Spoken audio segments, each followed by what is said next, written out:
Okay, hello, welcome everyone. Welcome to Artivism, the power of art for social transformation.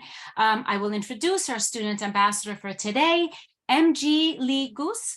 I hope I'm pronouncing that correctly, is a sociology major, a psychology major in the Honors College at Adelphi University. One day, she hopes to conduct research about mental health in the Caribbean because she feels like in many places, like her home country, Haiti, they do not prioritize mental health enough. So Jim, you are on. Thank you so much, Argy. I would now like to introduce Mónica Mayer. Mónica Mayer is a feminist Mexican artist, activist, and art critic whose work includes performance, digital graphics, drawing, photography, and art theory. As a conceptual artist, curator, art critic, and art theorist, she has been engaged in various forums and groups and has organized workshops and collective movements. Ms. Mayer is interested in organizing long-term art projects in which art, activism, and pedagogy intertwine. She loves it when art projects are collaborative in nature, horizontal, and they include the voice of the audience. Since she is interested in long-term change, many projects also have to do with archives. Welcome, Ms. Mayer. Thank you. I'm very glad to be here, and I will be sharing slides and talking. But before, I want to say hello to my dear Laura Anderson, who's over there, who's an artist I both love and admire very much. So I'll be sharing my screen. Please let me know when you can see it.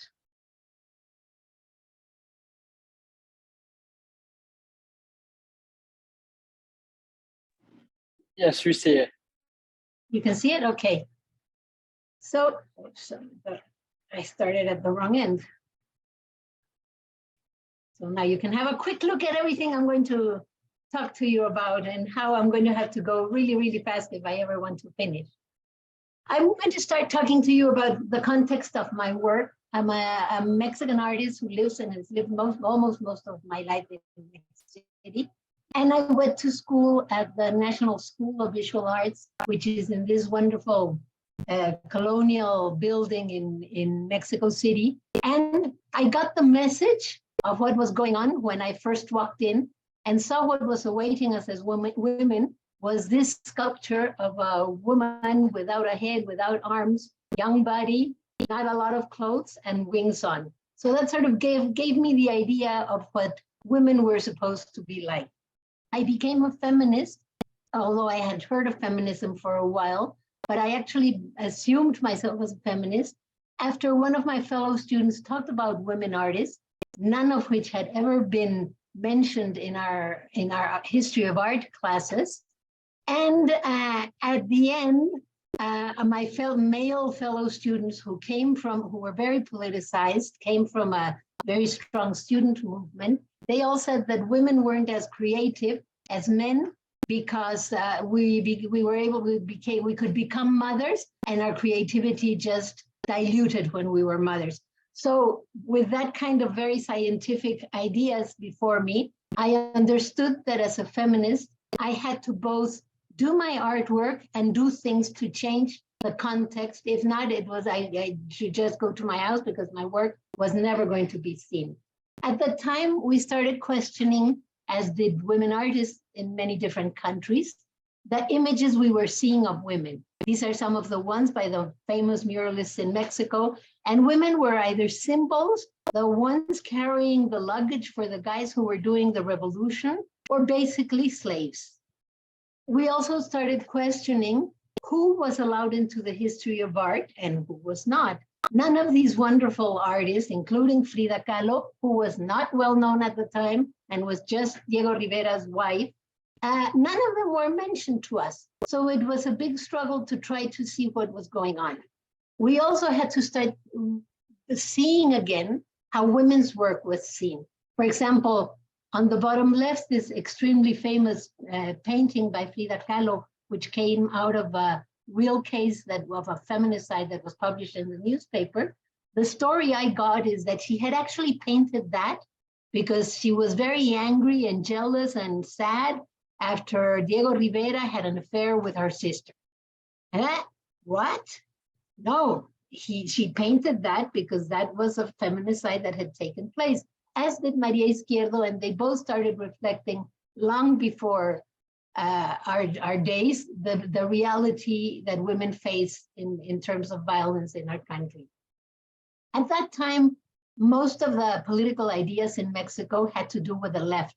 So neither the feminist movement nor the gay and lesbian movement at the time, we still hadn't added everything else, was part of it. So what we were doing was not considered political at all. It was considered a distraction from the class struggle. A very important moment for me was 1975, when we had the first World Conference of Women from the United Nations here. And there was a big exhibition at the Museum of Modern Art, which, funnily enough, was mostly men artists painting women. They couldn't even think of an exhibition of women artists.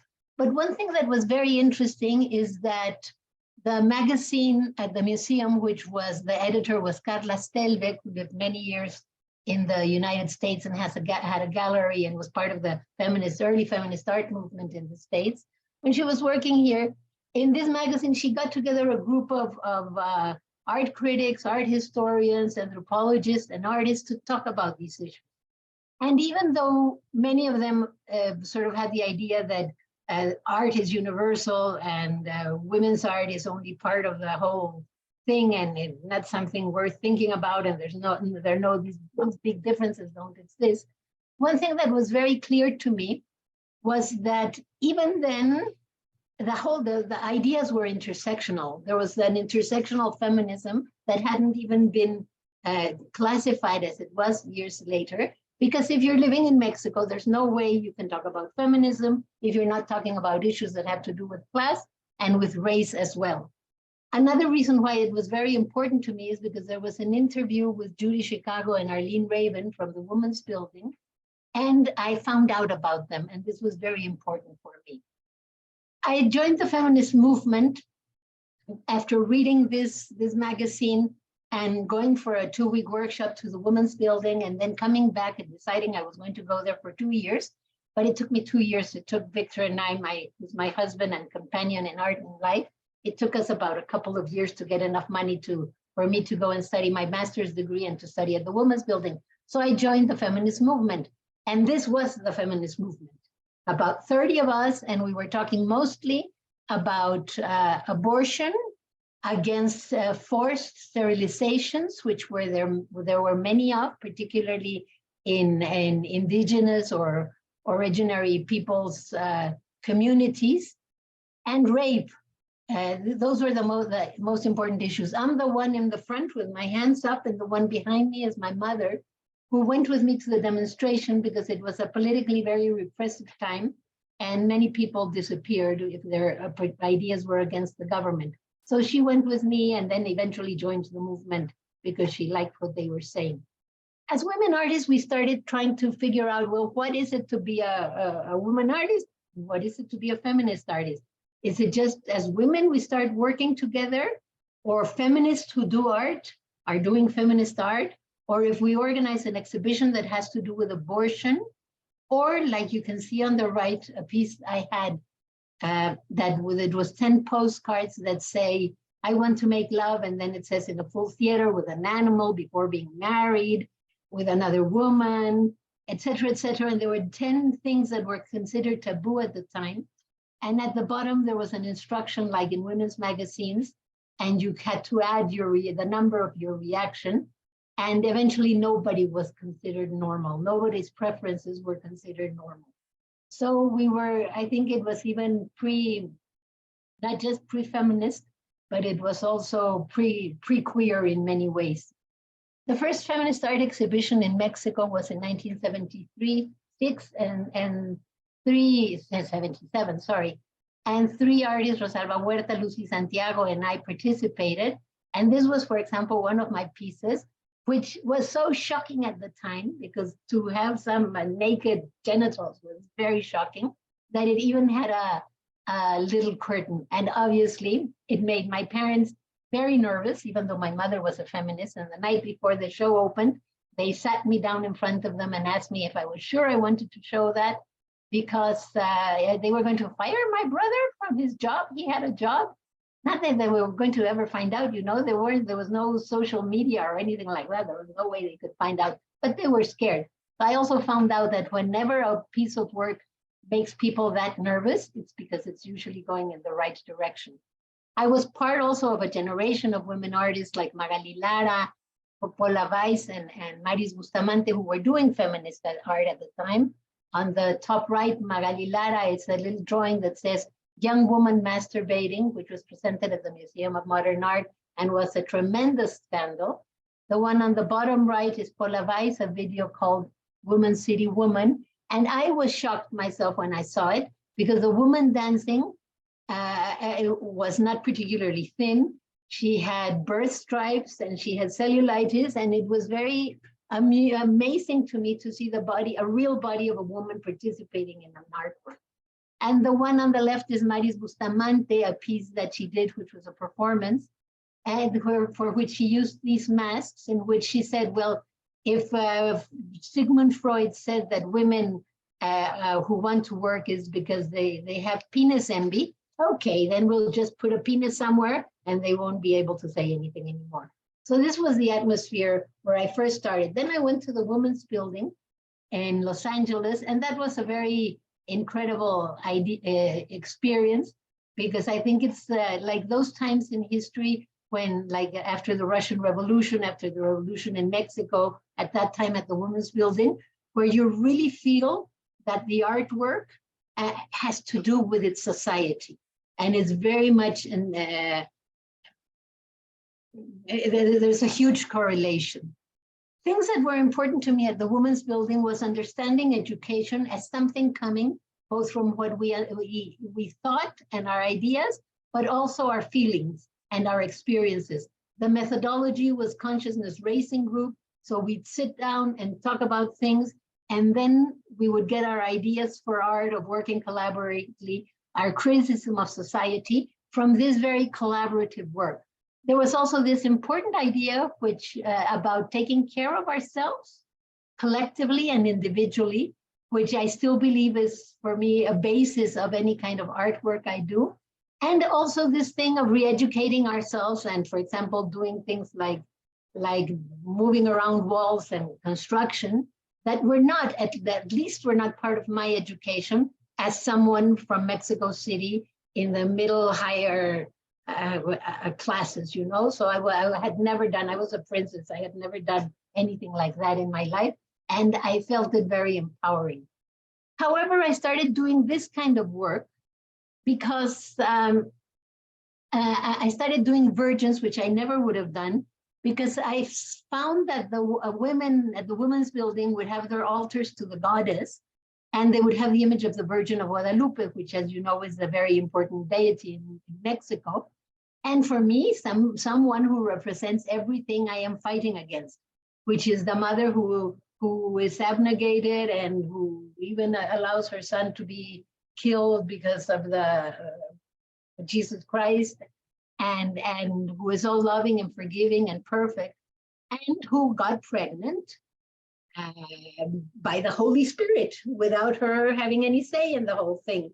So I started doing drawings that were about the woman getting out of this phallic society and talking about this image of women as perfect being just as bad as women being raped. It was a thing that accepted our sexuality.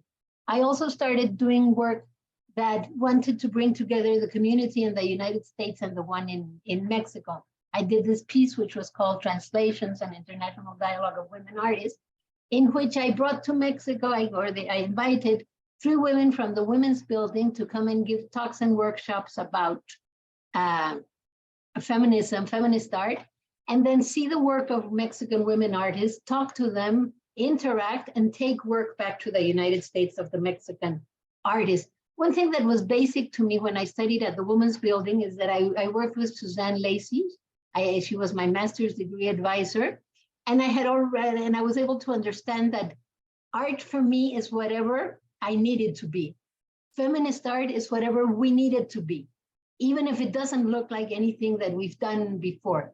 So this was one of my first collaborative pieces with a team in Mexico who organized everything, and the team from the United States who did this process of coming here and then going back to the States. And when I came back to Mexico, I worked with Black Hen's Dust. I formed this collective, Polvo de Gallina Negra, which is a remedy against the evil eye, with Maris Bustamante. And we started doing performances in demonstrations, like this one, for example, that you can sort of read there, which is a recipe to cause rapists the evil eye. We were not interested so much in witchcraft as in popular culture. Things like the evil eye are very much part of the popular culture in Mexico. So we'd go to the street and do this performance, and then hand everybody the recipe or publish it. It was published later on in several magazines. So the piece had this life both before an audience and published and printed everywhere. And recently, works that I had thought were only going to stay in the past are coming alive again. For example, this was just last year, a project organized by a German and a Mexican artist, and they invited artivists all over the world to present a graphic art that could be pasted on the walls in other countries. So then the image would be sent, it would be printed over there, and it would be pasted on the walls in other countries. And as artists, we had to do the same thing in our country. And this is Regina Jose Galindo, a very well-known Guatemalan artist who is pasting the recipe in Guatemala. Another thing that we started doing is doing performances for mass media. On the top left and right, you can see us in the television in a program that was, I don't even know what the equivalent is today, because we watch the media completely differently today, but it was like the Johnny Carson program, which everyone used to watch at night. Everybody used to watch here. It was seen all over the world. It was seen by 8 million people all over the world. And what we did was a performance that we named important men in our communities, Mother for a Day. We were both pregnant at the time. We were talking about motherhood. We had become pregnant with the help of our husbands who are artists, so they understood that we needed to get pregnant as an art project. This is the kind of things we used to say, both to surprise people and to question the usual narratives we have about motherhood. And we named 10 men as mothers for a day because we thought that none of them were going to be able to have that experience that we had decided and we had gone into happily, and none of them would be able to share. So we were talking both about the joy of being a mother on the one hand, and the difficulties of being a mother, and the absolute defense of women deciding whether to be or not mothers and whether to have or not abortions. And we named, as you can see, different men as mothers for a day. Another of our projects was a series of male art projects where we talked about motherhood. And this one is interesting because we're talking about trans maternity, and not because we were talking about trans issues, which would obviously be different if we were doing the piece today. But we defined as trans maternity the mothers who even then, after their children had been disappeared by the government, crimes of state, were looking for them and doing this political work of not just having children, raising children, et cetera, but also looking for them after they received this kind of treatment. And we talked about Rosario Ibarra de Piedra, who was a very well-known figure whose son had disappeared, and she had become a very strong activist. Another piece was a letter to my mother. And in this piece, we asked everyone to write whatever they always wanted to tell their mother but hadn't dared. And this piece was also reactivated a couple of years ago but with a bit of a change that has to do with the last two pieces. They invited the audience to write letters to the mothers of the hundreds of thousands of people who have disappeared in Mexico, or of people who have been murdered, or of women who have suffered feminicide, and the mothers have organized to fight for them, to look for them. There's collectives in Mexico of women going and looking under the earth to see if they can find in the bones of their children where they might have been left by the people who murdered them. Something that is very terrible in this trying to support the mothers and send them our letters is that at least 16 of these women have been murdered. On October 4th, Esmeralda Gallardo, who was looking for her daughter, was murdered. And the next week, another woman, another mother was also murdered. So it's this very difficult situation. I also participated in a group called Tlacuilas y Retrateras, which came out of a workshop I gave. And they worked with issues like the Fiesta de 15 años, the quinceañera, both criticizing it and analyzing this party, which I know is also well known in the United States, where the young woman is basically presented into the marriage market because she's in a reproductive age or she has started menstruating. The part of the piece was an exhibition where we had works like the one on the left. We almost had the exhibition closed down because it's the image of the Virgin of Guadalupe, but she's naked. And images that also questioned how it happened in Mexico. For example, the young, and the bottom left, young 15-year-old girl, which is brown, who's brown, and carrying a white little girl whom she's taking care of because of the class difference in Mexico is very often or almost always has to do with color as well. Class and color are very, very intermixed.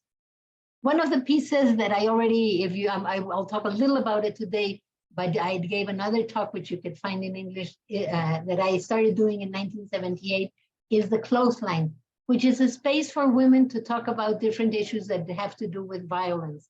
In the beginning, I didn't even have the vocabulary for things like harassment. So I asked women, what do you dislike of the city?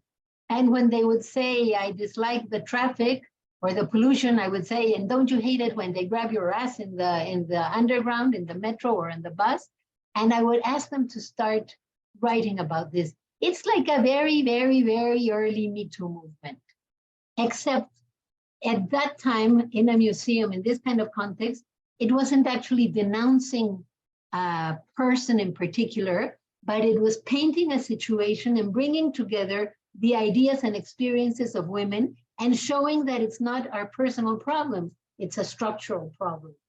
So I did it again for a project with Suzanne Lacey in '79 in Ocean Park, and there it was very interesting because we went out in the street and went knocking into different houses. And since then, the piece has mutated in many ways.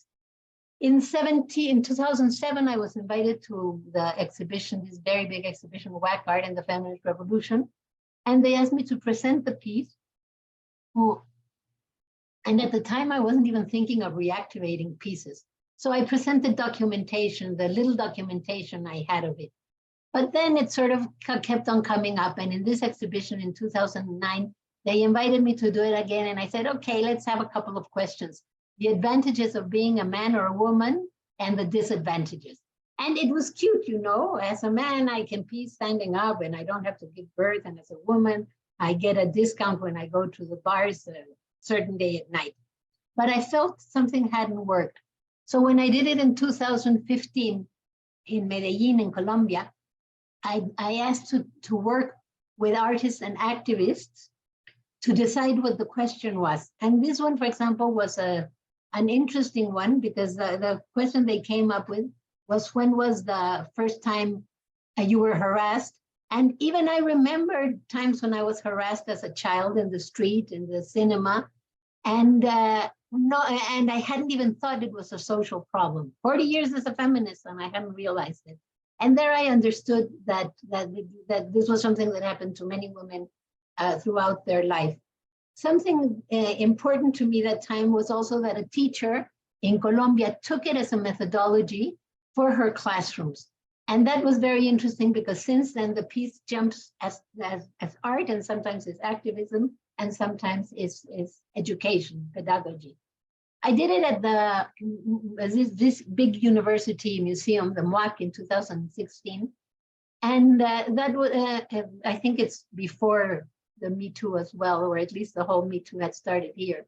And the questions were, have you been harassed at school, at university, the most recent experiences, and what you have done against this harassment, or what you could do, so that it's not just the victimization or the story of our pain, but also the story of what we have done about it.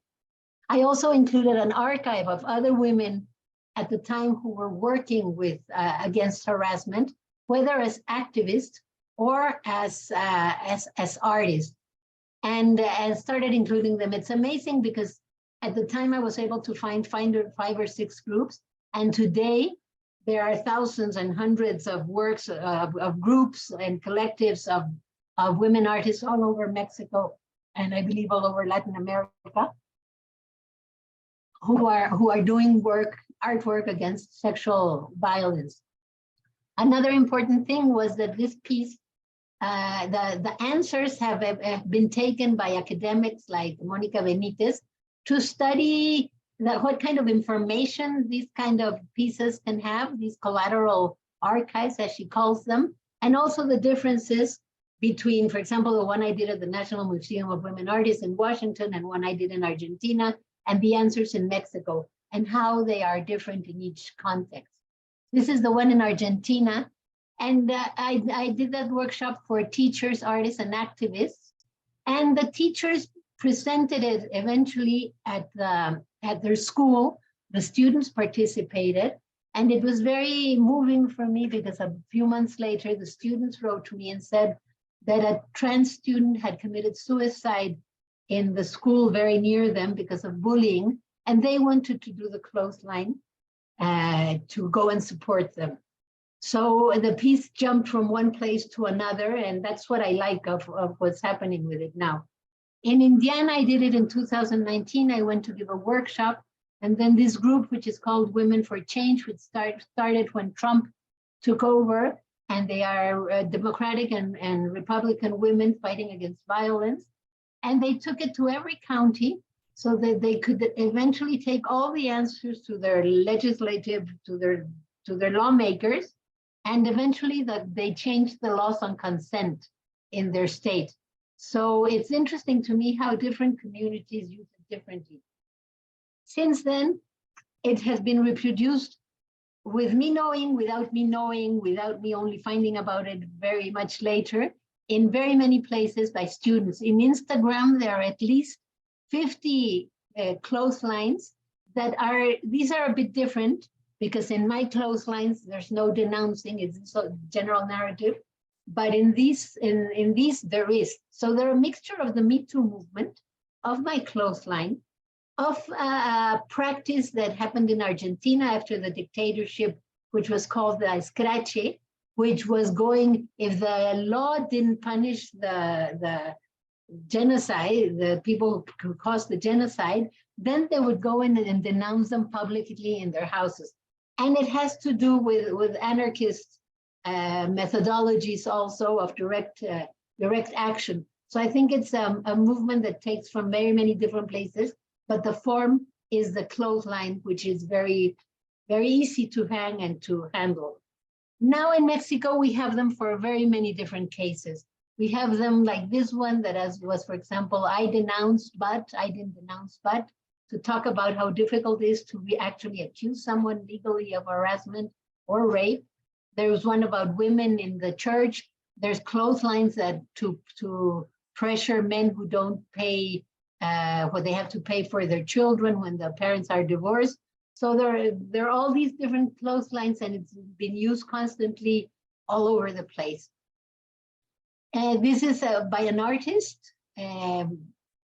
Isa Telles, and what I like of what she says when she made this clothesline to sort of close herself into is that the first time she did it, she almost cried because she felt accompanied.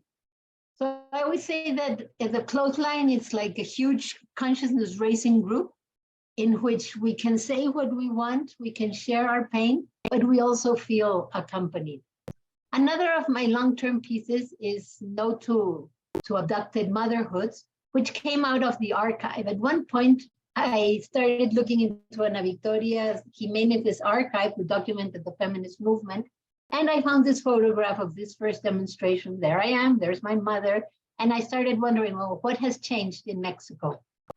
In Mexico City, abortion is legal until the 12th week, and it's free.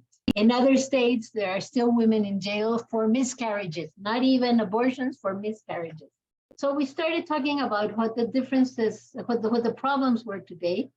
And you have, we had younger women saying that they were still pressured by their families to have children. Other women saying they had decided not to have children, but they were still forced to take care of the younger or the elder people in their family. Women who had had abortions and just never dared talk about them. And we decided they each formed groups with women who identified with them. And we started coming with answers as to what an abducted motherhood was. Then we went to Twitter and Facebook and got more answers. And then we had a demonstration where we had all the different ideas that had come by women about what abducted motherhood were and what the different problems were in this problem. I always say that the day that motherhoods are voluntary, in good conditions, in good health, economic, social conditions, and pleasurable, that day we will have solved most of society's problems. This was also a way of questioning the normal demonstrations, which have a very formation, a very military formation, and doing another kind of performance, performing our protests in a different way. There were also performances during this time, and at the end, we took the idea, blew our tummies, and said no to abducted motherhoods. We did it in Chile a couple of years ago. And one of the things that was important was that they decided to use another vocabulary, mother's intention, not abducted motherhoods, because of their political backgrounds. Another of my long-term pieces is Archiva, Masterworks of Feminist Art, because I got tired of going to bookstores and seeing that there were always these huge, big coffee table books of universal art, and the only ones there were usually European or United States men who were usually white.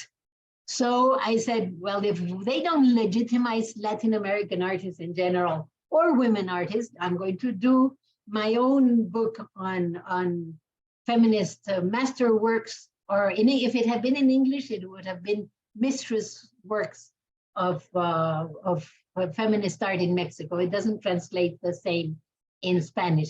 So I made a list of about 71 artists who have done feminist art pieces in the last 30 years and put together this information. I have it in internet, and it's been consulted over 10,000 times.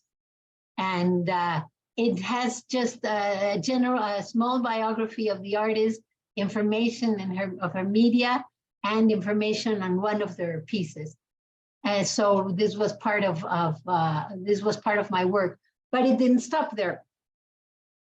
I went to the two places with my Archiva, to the two places where they're less interested, I thought, in feminist art, which was the feminist movement and the contemporary art institutions.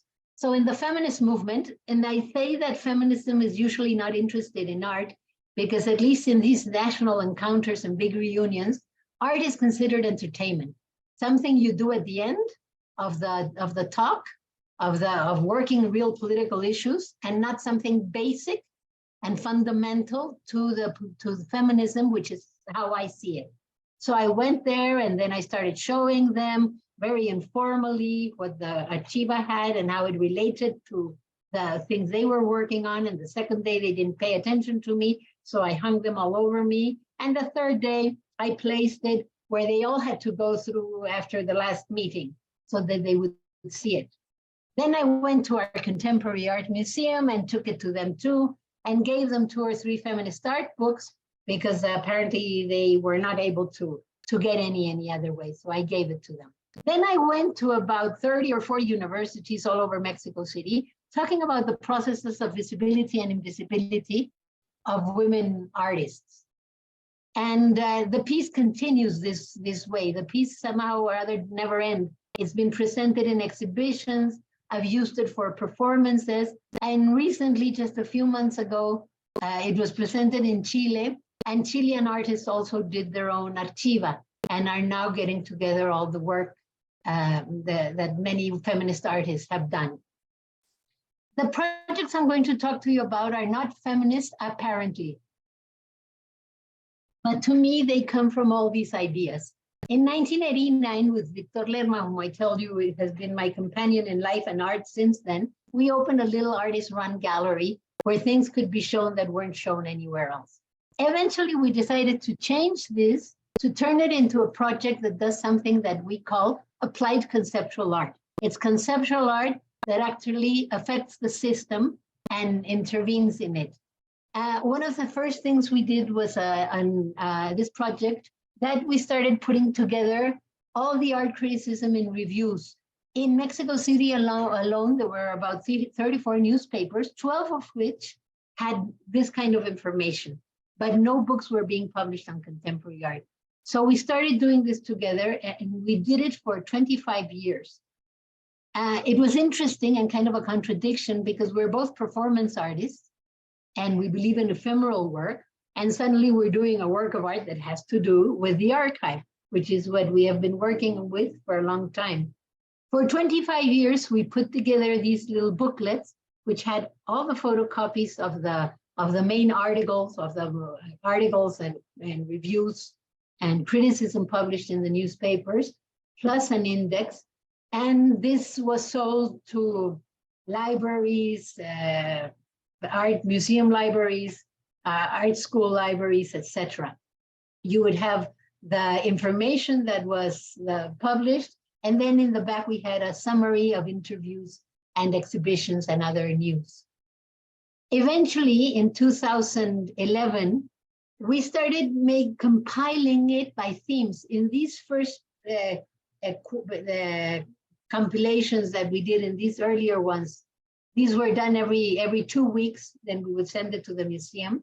But in these, we started putting together by the information by themes. So for example, the first one was obviously women artists, and we had performance, digital art, art and education, public art, architecture, which were the things that we were particularly interested in, as a way of researchers going back to this work and being able to research a lot easier. The people who love us most in this world are people who are dedicated to researching contemporary art in Mexico. So we had, for example, where's the performance? All 755 texts that have been published on performance, and 1,803 texts on women artists. And it's interesting because of about 40,000 texts that we put together, only 1,800 were about women artists, which tells you how invisible we still are. The last piece I'll talk to you about, because I'm almost running out of time and of energy, is this piece, which is just a phrase. It is called I Don't Celebrate or Commemorate Wars. And it was it started in 2018 when they were preparing in Mexico all the celebrations of 2010, when it was 100 years of our revolution and 200 years of our independence war. And the whole idea of war and war of being something heroic was everywhere. We had a huge soap opera made about our heroes and the independence. We had the heroes of the independence, their bones being taken out of the monument, which holds their remains. And they went on a parade, not even the bones, because obviously there's no bones left after 200 years. But the remains, which I thought was extremely horrible, And there was this whole idea of war is a way of solving things and it's a heroic way. So we just put out this phrase that says, I don't celebrate or commemorate wars. Even if they're necessary sometimes, it's not something we should be celebrating.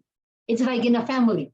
If the father has been beating the mother up for 30 years and finally she kills him in self-defense, everyone in the family might say he had it coming and it was in self-defense. But nobody's going to celebrate that. So why, as a society, do we celebrate when we are not able to solve problems? Every war is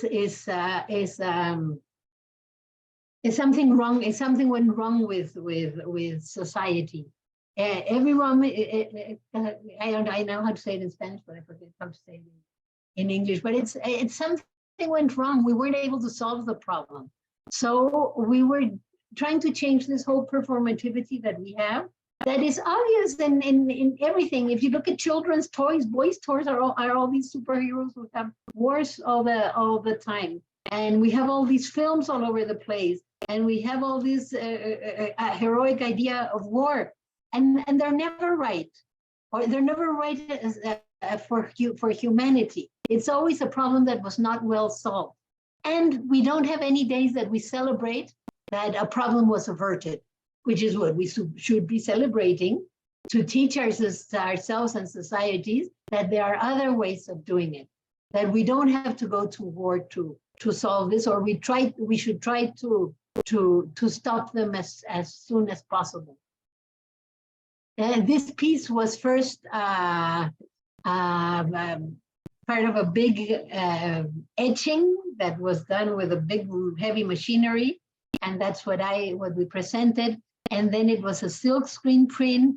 So it's been done everywhere. These silk screen prints are in about 100 museums all over the world, because they were a part of a portfolio that the Mexican government produced and gave to museums all over the world. And obviously it is the only piece that goes against everything and doesn't sort of make it heroic. We also started making everyday objects, cups and hats and stickers with this information. And then the piece started growing by what people told us. It's not a piece that we decided, now we're going to do this, now we're going to do that. So for example, my friend Rosa Borras one day said, I want to make, I embroidered this pin, and I would like to make it, can I do it? I said, sure, of course, but we're going to take the idea and do something with it. So for example, we started doing pins that said, I don't celebrate or commemorate wars. I remembered the word, what I wanted to say. Every war is a failure of humanity. That's what I wanted to say. And we would have some without any information on them. So we would give people this pin with I don't celebrate, and would ask them to tell us what they did celebrate in life. So then, for example, in the performance in the bottom, in the left, we would perform like if it was a protest, but what we would read is what people celebrated. I celebrate going home and seeing my daughter every day. I celebrate the football tournaments. I celebrate that I got a good mark at school. I celebrate the spiral. People would tell us all sorts of things. So we would start yelling that as a performance. The one on the top is at a school. And we would also go to schools, usually at a high school level, and we would march in like in a protest saying, I don't celebrate or commemorate wars. And then we would start a discussion. Not that we wanted to convince them, but that we wanted to talk about this idea of not celebrating wars because they are always a failure of humanity. And with this, I end. Every year, this piece reappears again when we have national parties in Mexico, the 16th of September, for example, which is our Independence Day, or in a few days, the 20th of November, which is one is the revolution and the other is the independence. And other people also take them and have taken it as their own. So it will continue as long as people want to continue using them. I end my information if you ever want to follow us or write us for anything. And I thank you very much for your attention.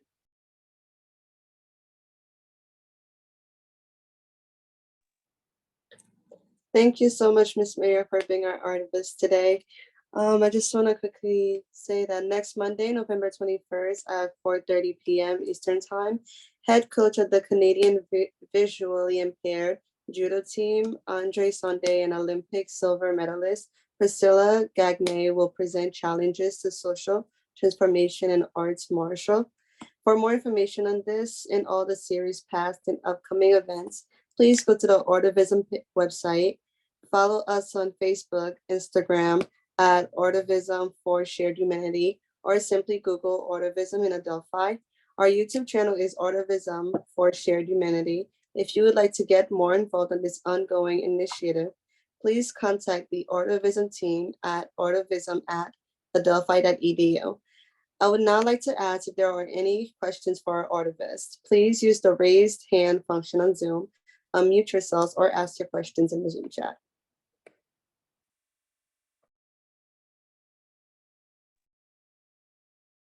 Well, I have two questions, Monica, from two of my students at the School of Visual Arts in New York. The first is by Isabella Mendonca. What is the piece you found most interesting and liberating for you to create? Piece or a series? It's very difficult to choose one because I find that they each teach me something. For example, this last one I was talking about, the one that I don't celebrate or commemorate wars, it was liberating in the sense that we weren't directing it anymore.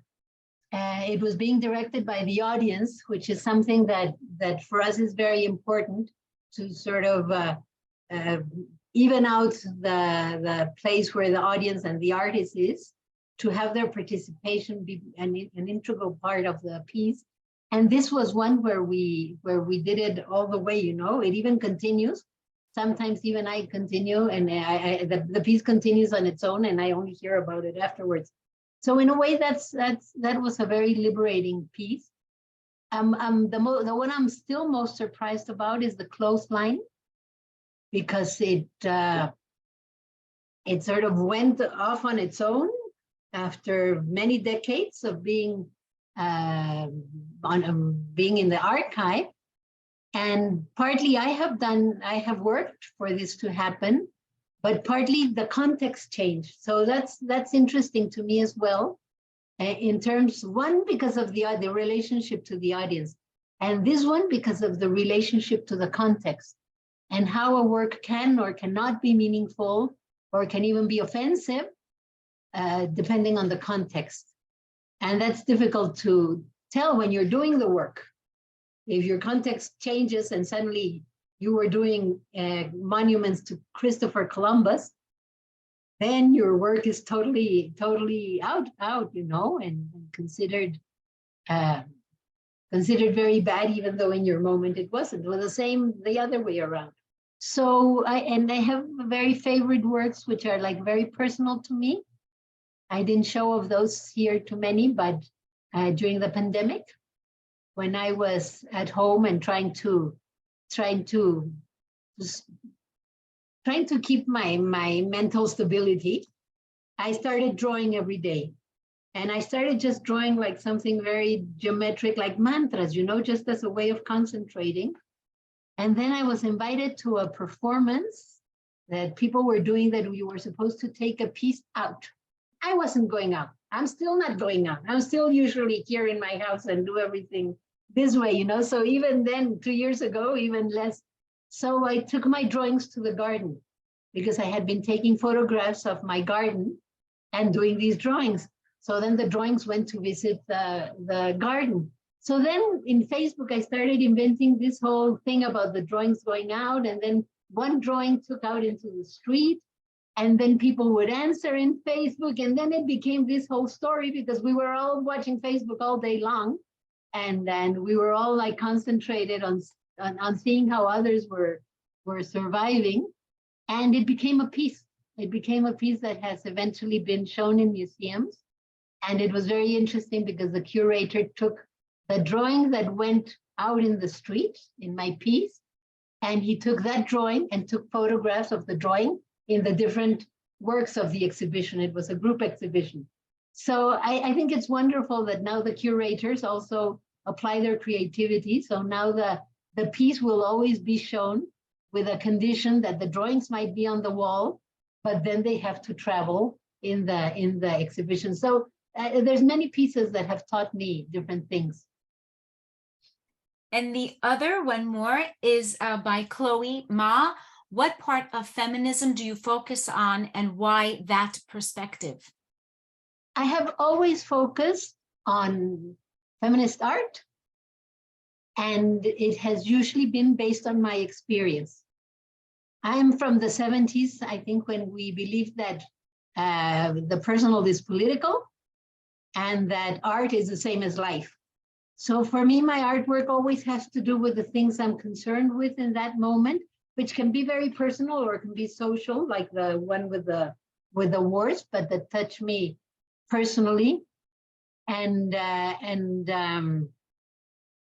what was the question again? I sort of spaced out completely. It's okay.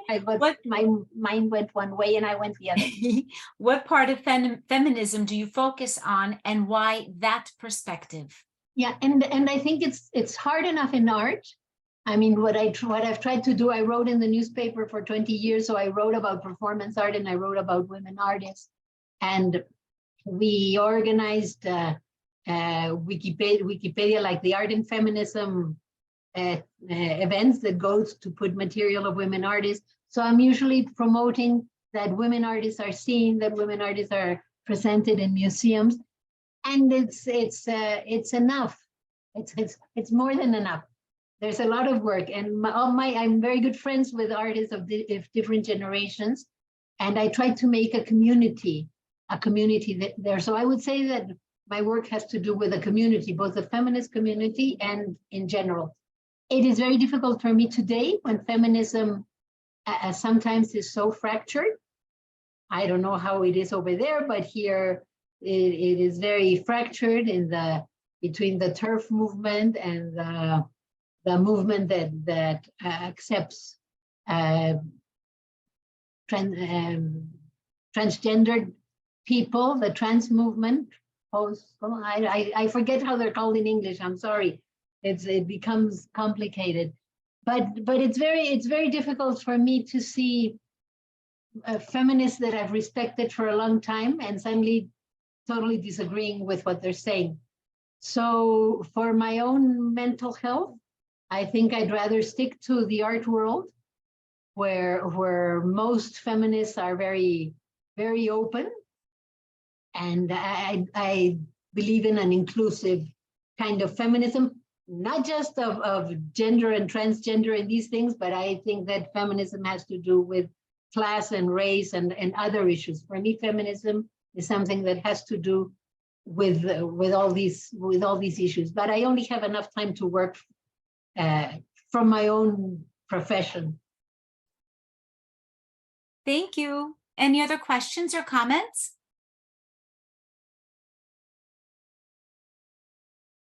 Miss Anderson, Miss Barbata. Hola, Mónica, and everyone. Thank you so much. This was a beautiful talk and so powerful. And I have a concern, and I was wondering how you address in today's society and all over the world, and in Mexico in particular, we have the reality of impunity. So violence towards women is, we are able to speak and go to the streets, and we have a very big movement that many have joined, and yet impunity continues. Crimes against women, rape, and as you mentioned in your talk, how you have addressed in your work the disappearance of women and mothers looking for women. So how can we, it's more of a question as an artist, how can we galvanize also a movement for counter or for battling impunity. It is very complicated. I think that what has happened with my work is that it sort of goes in that direction. For example, there's a clothesline right now at the Glorieta de las Mujeres que Luchan, the one that says, I didn't denounce because, and I did denounce but, sort of to start talking about the issues and visibilizing it. Because as you know, we even had the president in Mexico at one time, he was trying to name someone as an ambassador, and he had been accused by several women of sexual harassment. And he kept on defending them, saying, but nobody has denounced him formally. They have no idea how difficult and how complicated it is. So there's first trying to visibilize this of how complicated it is. I think that's one of the ways. And the other way is that it has to do with education. I think when I try to guide the clotheslines or talk to students who are doing clotheslines, I've had several cases, for example, where the clothesline, they invite me to do a clothesline at a university where the students have already done their clotheslines denouncing. So I invariably say I will only participate if the women who have already closed the faculty participate also, to bring a dialogue between the authorities and the students, which it often becomes a very tense situation. And then trying to, well, let's find different ways, what could be done, what are the educational things that the universities have to develop? Because I am sure that 80%, I would say, of the guys who harass do it because that's how they were educated. I've had young men come up to me when they see a clothesline and they say, but that's how they taught me to relate to women. And well, they fooled you. That's not the way, not in this context. Maybe in another context you could do that, but you cannot do that today anymore. And you have to change and you have to understand the situation. So I really think that, and I say it every time I give it at the talk at a university, the universities have to make a really serious job about thinking, not just to give a little workshop, but how do you change education? Because if this is not done at universities, it's not going to happen. That's the first place. And then from there, it has to go to the rest of society. So that's one of the ways I do it, insisting at universities that they talk about these things, and then how are we going to make those 80% of the men understand? And then the 20% of the men who are criminals, then how do you give the young women the possibilities of denouncing so that there's not a retaliation, so that something can really happen? For example, in the tendedero in Tuxtla Gutiérrez, it was interesting because the teachers at the university have taken the clothesline with me. So when the students made the clothesline, they used that information to change the protocols at the university. So it was real information. It wasn't just coming out of whatever. So in those tiny little ways, but it's very complicated. It's very, very complicated. Thank you. But I see more and more men involved also in your actions and your artworks, which is really important. Not just be women. I think so too. I know not all women want to work with men, and I also think that's fine. But I don't mind.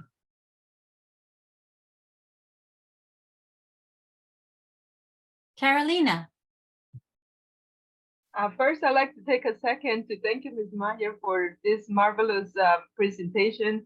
Thank you also to the audience for being here. Ms. Anderson Barbata, also a pleasure to have you here. Also, a shout out to Engin for being our student ambassador. Marvelous presentation. And it's like a question comment that I have for you, Ms. Mayer. Is how did you have the courage? Because you passed through the whole history of feminism. And I'm not only talking about it from an art perspective, but also from a socio-political perspective. from a region in the world that, as the history books note, and you mentioned in your presentation, is dangerous, right? You went with your mom to the protest because, you know, there was a chance that you might not make it back home.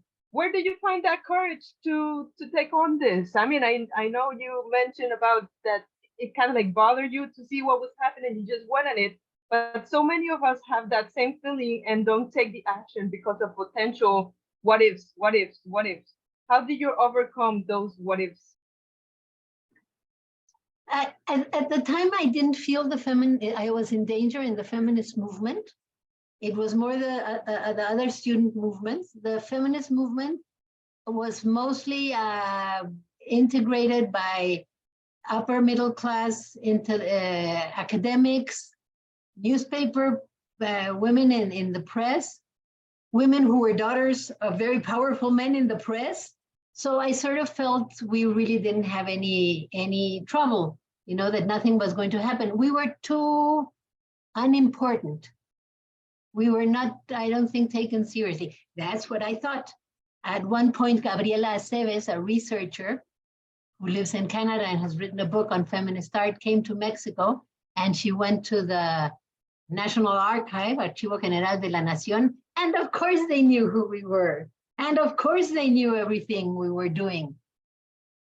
Today I would be more afraid because if you see demonstrations in Mexico City, they have 3 lines of vallas, of walls, with policemen, Marine, Army. They'll say it's only police women outside, but behind there's the Marines, and they throw gases and they throw these things, and they run after the feminism. They've run after several feminists I know, and there's this whole narrative about feminism.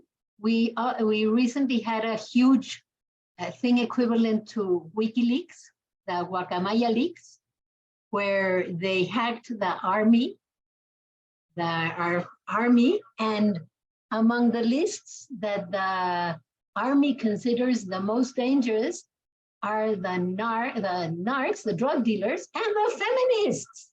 We're in the most dangerous list, which I find totally ridiculous, you know, completely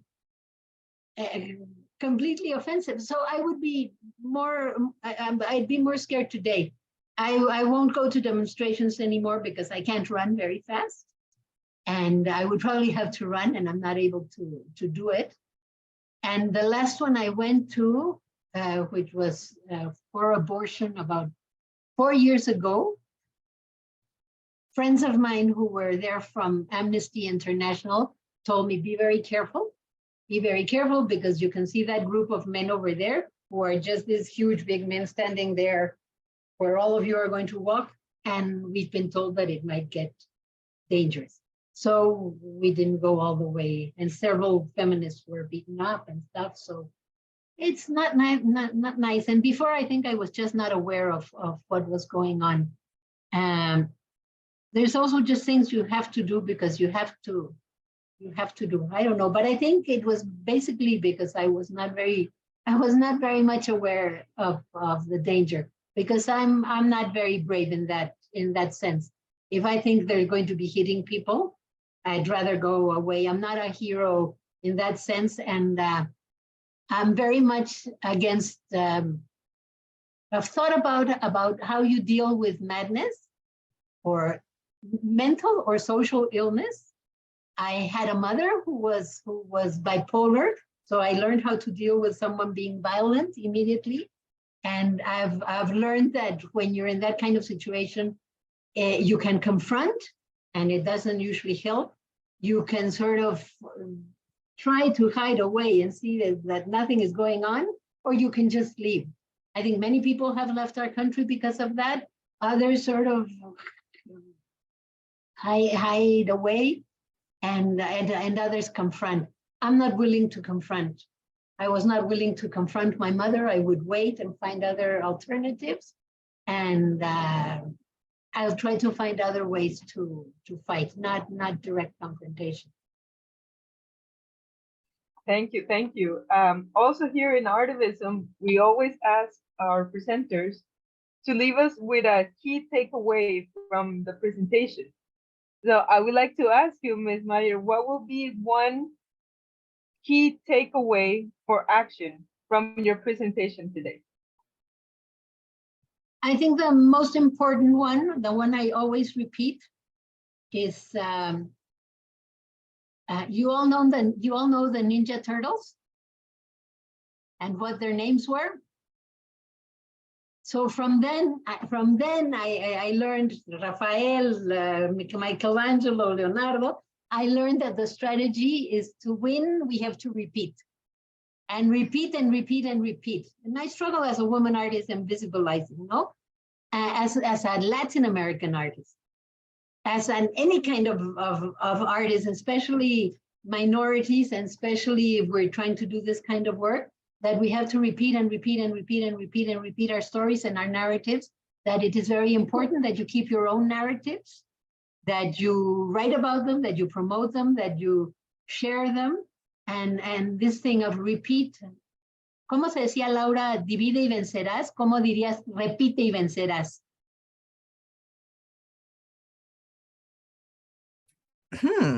Well, divide and conquer is what you were saying, no? Repeat, but repeat and repeat conquer. and conquer. Repeat and conquer would be, gracias.